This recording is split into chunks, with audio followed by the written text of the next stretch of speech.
નમસ્કાર, આપ જોઈ રહ્યા છો HK ન્યૂઝ. હું છું એન્કર અર્પિતા પટેલ. હવે જોઈએ અગત્યના સમાચાર.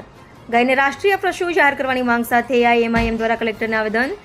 AIMIM દ્વારા તારીખ 27/5/2026ના રોજ ગુજરાત પ્રદેશ પ્રમુખ જનાબ શાબીરભાઈ કાબલીવાલાના માર્ગદર્શન હેઠળ સાબરકાંઠા જિલ્લા AIMIM દ્વારા માનનીય કલેક્ટરશ્રીને આવેદનપત્ર આપવામાં આવ્યું હતું. આવેદનપત્રમાં ભારતની સાંસ્કૃતિક પરંપરા, કૃષિ આધારિત જીવનશૈલી, ધાર્મિક લાગણી તેમજ ગાયના ઐતિહાસિક અને આર્થિક મહત્વને ધ્યાનમાં રાખીને ગાયને રાષ્ટ્ર પશુ જાહેર કરવાની માંગ કરવામાં આવી હતી.